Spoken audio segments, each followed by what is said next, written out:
Good morning, guys. Thanks for listening to Coffee with Christ. If you haven't subscribed, hit the button below. Share these with your friends. It is a great morning.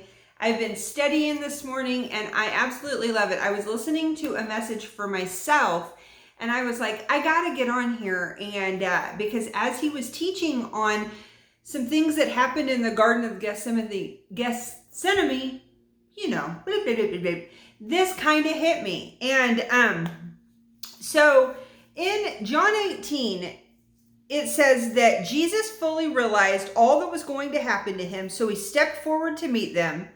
Remember, like, they came to arrest Jesus in the garden, a whole bunch of soldiers, like 600 soldiers, like not just a few. Like when you study the Greek, it's a huge amount. Come to arrest him. And he says, "Who are you looking for?" And they said, "Jesus the Nazarene," they replied. He says, "I am he." Jesus said, Judas, who betrayed him, was standing with him. As Jesus said, "I am he," they all drew back and fell to the ground. Once more he asked them, "Who are you looking for?" And again they replied, "Jesus the Nazarene." And he says, "I am he." And so when he said, "I am he," the power of God come, because God is the I am. When Moses said, "Who am I?" he said, "Tell him that I am." And he was proclaiming that he was God. And he's like, "I am he." And all of these 600 soldiers fell back because there was just this power of God, enough power that comes out that would knock 600 soldiers down on their backs. Well, what's so interesting, and maybe you read this and you just gloss over it, because I know that I do. Mark 14 verse 50 says, "Then all the disciples deserted him and ran away." And I'm not going to read it. The translation that I read it kind of changes it up. I don't like it. So basically there's this naked boy with this linen cloth over him. And so obscure. Like, it's just this little piece in there and you're like, what? You're in a garden and there's this naked boy, and in the garden was not only trees and stuff, but there was a cemetery there. And different theologians have different thoughts on this boy in the garden, but I really liked this one because he was naked. That is obscure. Why was this boy naked?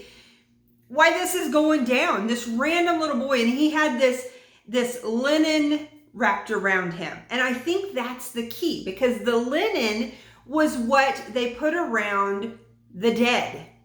And so I really believe this version of it, because they don't know for sure why there's this obscure naked boy in there who ran off. But when Jesus said, "I am he," and all the power of God went out enough to knock these 600 soldiers on their backs, it was enough power that I believe this little boy had recently died, and it literally resurrected him from the grave, still wrapped in his linen. And then he scooted off, and they wanted to grab him. They're like, "Go and get him," because they didn't want story of another miracle, another resurrection, but he scooted off. And I was thinking, this is the part that I was thinking about that I wanted to bring on here. It's such an amazing story. But the very power of God that could literally knock those soldiers on their backs could literally raise somebody from the dead. And that same power is working today. Jesus is still the same yesterday, today, and forever.